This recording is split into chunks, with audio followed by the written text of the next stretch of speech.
Have you been avoiding carbohydrates because you think that they'll make you slower, weaker, or heavier? Or maybe have you just been eating so much protein that you're not really eating a lot of carbs? What if I told you cutting carbs could actually be the reason your energy is crashing and your performance and your growth are struggling?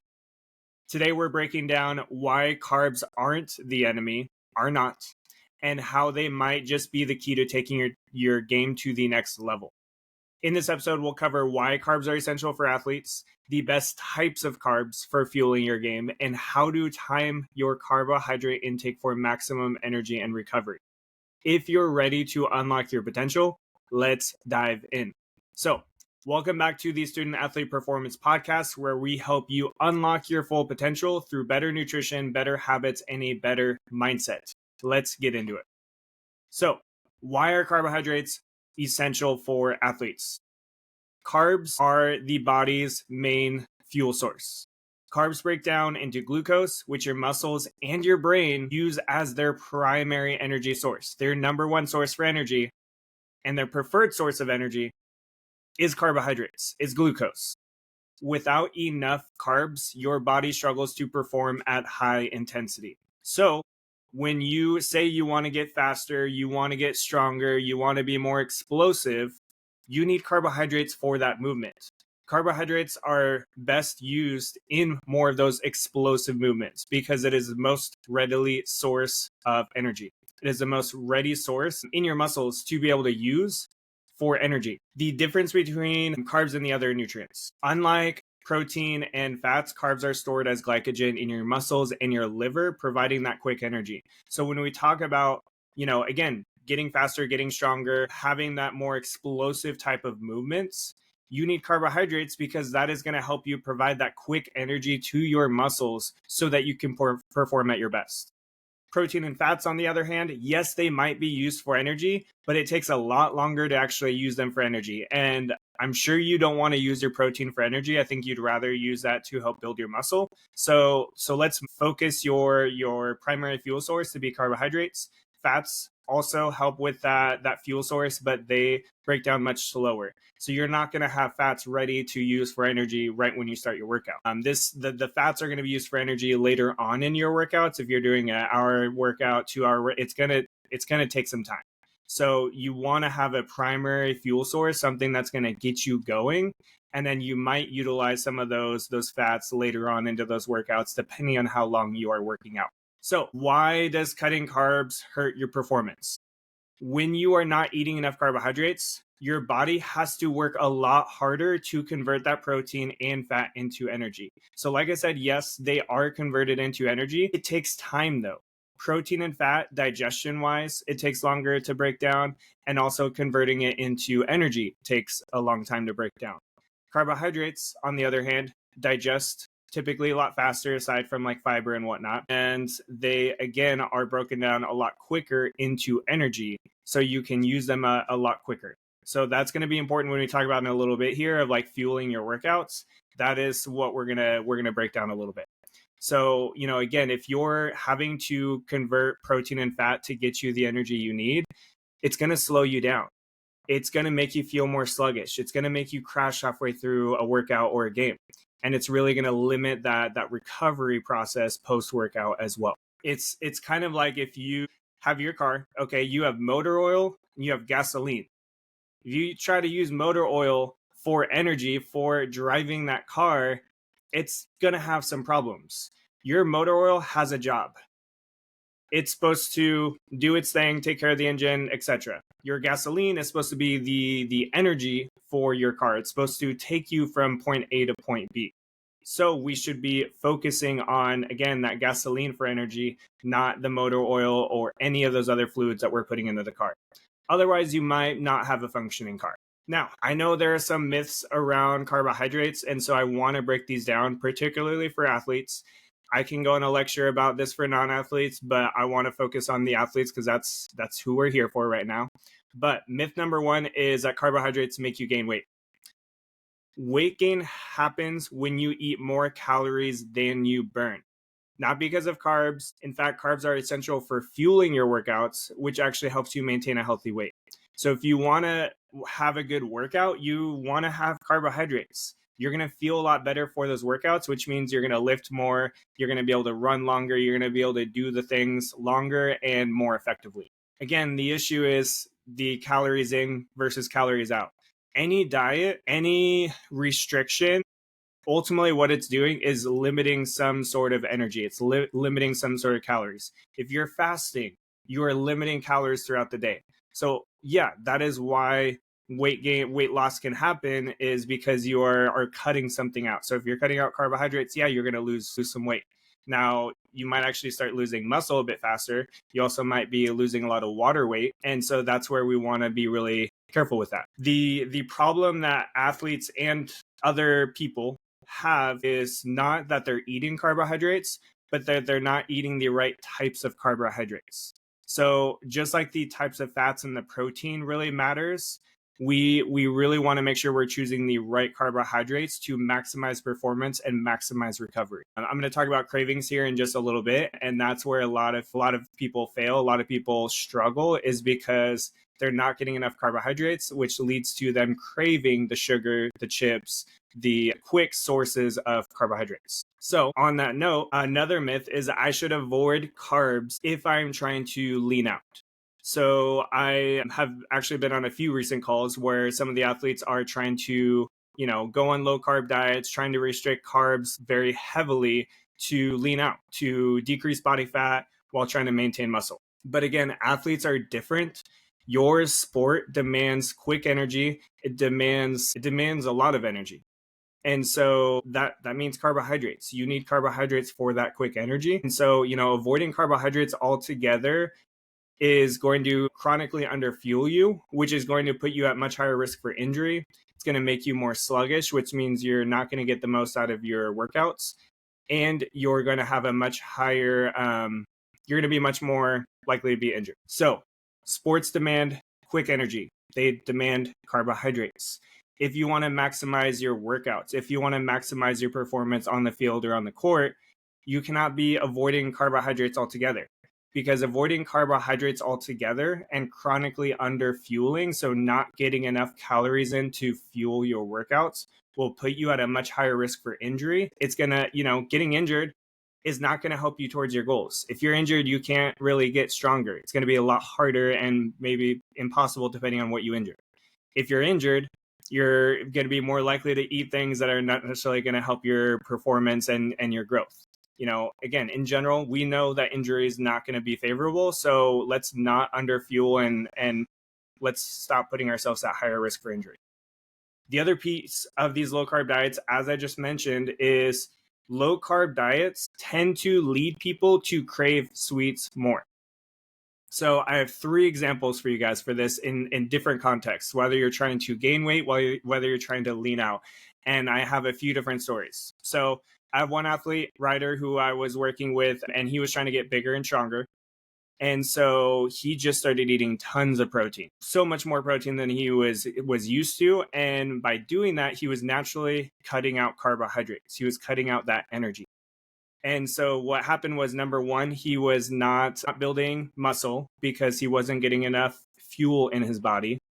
His energy levels were low and he started craving sugar. He had never really had sugar cravings, sweet issues before, but because he was cutting out carbohydrates so much, his body was craving that basic, quick energy source. He wanted the sweets because that's what's going to get into the muscle the fastest. He wanted the sweets because that's what's going to give that instant feeling of, oh, hey, I'm getting that energy that I'm craving.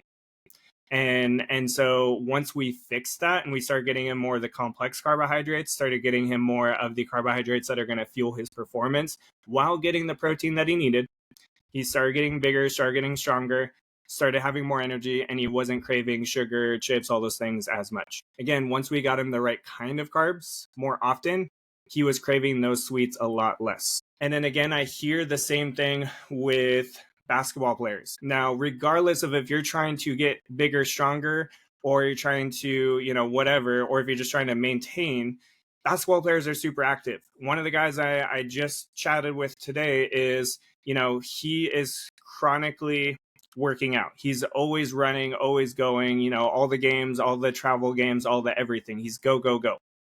and he's consistently not getting enough carbohydrates and overall fuel in his nutrition.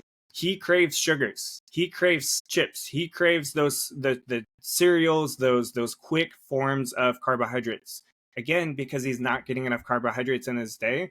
And it's also making it where he's not getting the size and the strength that he also wants. And so that's going to be one of those key pieces that we have to address with him to fix that problem. Now, for you guys, I know some of you are trying to lean out.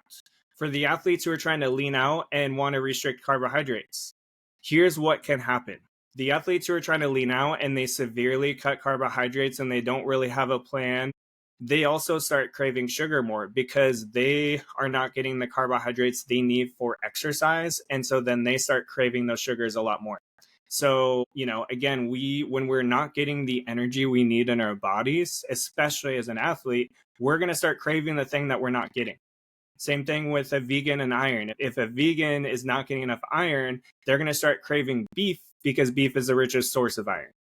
Same thing applies again for when you are trying to restrict carbohydrates. And then myth number 3 is carbs aren't necessary if you're not training hard every day. Even on those lighter training days, even if you're doing a quick run or you're doing anything, even on the lighter side, carbohydrates, yes, they're going to help fuel that workout, even if it's a lighter workout, but carbohydrates also are important for brain function. Like I said, not just our muscles, but our brain's primary fuel source is glucose. It's carbohydrates.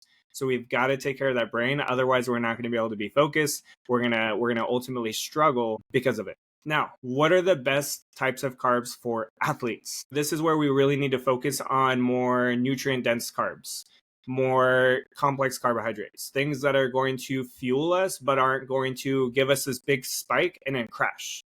We want to have more of those sweet potatoes, whole grains, fruits, vegetables, potatoes, all those types of things, because not only is it going to give us more sustained energy where we're going to have more steady energy over time versus a crash, but we're also going to get some essential vitamins, minerals, fiber, things that are going to help us stay healthy, not get injured, not get sick, and overall help with that recovery process. Now on game day, on training days, on workouts, we want to get quick carbohydrates. Things like bananas, pretzels, sports drinks, whole separate conversation about what sports drinks and all of that, oranges, things like that can fuel more of that quick energy. Those can be really beneficial as well and really are great close to those workouts. And so we want to have some of those quick sugars. We do want to have some of those types of things. We just have to focus them on more of the right timing to really maximize that performance. And then the third piece is what should we avoid then? So again, we focus more on those other things and then we eat less of these guys, which is more of the overly processed carbs. Now, processed food is a hot topic right now. If you buy frozen vegetables in the freezer section and you see that there's no other ingredients except for those vegetables, that's still a processed food. So understand that just the word processed doesn't necessarily mean bad, but there are a lot of processed foods that are not necessarily very beneficial for us. We should not be eating them on a regular basis. And so when we think about more of the candy bars, again, more of the chips, it's not that we never eat these things, but we should be eating less of them. And we should focus on what are we putting with those foods to maximize that performance and maximize avoid those energy crashes. With that too, if you're fueling your body with the right types of carbohydrates, you're naturally going to, again, stop craving all of those sweets and candies and things like that. I don't crave sweets like I did as a kid because I'm putting the right things in my body and I'm noticing how much better I feel. And so it's changed the wiring of my brain and the wiring of my taste buds to crave more of those complex carbs and other foods. Now, what about timing? So I mentioned the complex carbs, more of the sweet potatoes, the oats, the quinoa, the darker rices, a lot more of the fruits and veggies, for example. Those are the types of things that we want to eat 2 hours, 3 hours, maybe 4 hours before workout. Everybody's going to be a little bit different on that. Some can have some sandwiches. They could have a small meal 2 hours out. Some may need that further out. Some might be able to eat sandwiches an hour before. Now, whole wheat sandwiches, they might be able to do that with some fruit or whatever, like even an hour before. But you have to figure out what's going to work for you and what works for you based on the activity. If you're running back and forth in basketball, you're probably going to eat something different than if you're just lifting in the gym. But again, things like oatmeal with fruit, turkey sandwiches, chicken and rice. There's a lot of different pre-workout meals that can work depending on the timing. For those longer practices or games, consider some quick carbohydrates as well to fuel yourself early into that workout or even during the workout. So again, the sports drinks can come in really handy here because number one, you're getting electrolytes and hydration, but you're also getting those quick carbs. You're also getting that quick energy to keep you sustained through that whole exercise. So if you've got a football game, basketball game, taking in some quick carbs at halftime, in between periods or quarters, is going to help you perform at a much higher level, even into the fourth quarter when the game matters the most. Now, post-workout, yes, we do need protein, but protein is not the only thing that we need post-workout. Protein, yes, we need to rebuild the muscle, but then we also need those carbohydrates after training to restore the glycogen, to restore that stored form of glucose so that you can stay energized, so that your muscles can properly recover and your protein can focus on its job of rebuilding the muscle. So some examples, if you just need something quick, maybe you don't have a dinner right away, you don't have a meal right after that workout, then something like a Dairy Gold Fit chocolate milk where you're getting, again, protein carbs, protein smoothie where, again, you're getting some color, you're getting some carbohydrates, and you're getting some protein in there like Greek yogurt, or something, if you're going more meal-wise, a rice bowl with chicken, a Chipotle, if you're eating out, pasta, things like that. But again, carbs aren't holding you back. They're actually going to propel you forward if you use them in the right way. It's the timing and the type of carbohydrates that are most important for you. So whether it's your pre-game meal, your recovery snack, carbs are essential for maximizing energy, speed, strength, and endurance. So if you've been cutting carbs on purpose or on accident, it's time to do something a little different. Rethink that strategy. Start fueling smarter and watch how much your performance improves. Watch how much more energy you have for your workouts. And remember, you can't just throw protein at something and expect it to be fixed. Nowadays, everybody's throwing protein at whatever happens. So like, yeah, more protein. Yes, for that, more protein. For that, more protein. Injury, more protein, like everything. But if you fuel right, fueling right requires a whole plate approach, hitting on the macros and the color to maximize your performance. Now, if you're ready to maximize your performance by getting leaner, stronger, and faster, or bigger, stronger, and faster, let's make it happen. Reach out to me on Instagram. My link is in the show notes, Nick Lemke RD, and we're going to build a plan tailored to your goals. This is what I've been working with the athletes I talked about on the call, as well as other athletes that I work with, and you'll see on my socials. So don't leave leftover potential on the table. Let's fuel your game the right way to really maximize your potential. Because if you see that whiteboard in the background, for those watching the video, you guys see the pyramid. You see the top of that is your full potential. Right now, you are nowhere near that. And if you're not addressing your nutrition in the right way, then you are leaving gains on the table. You are leaving potential on the table. So let's make it happen. Let's fix that nutrition. And until next time, keep striving for greatness.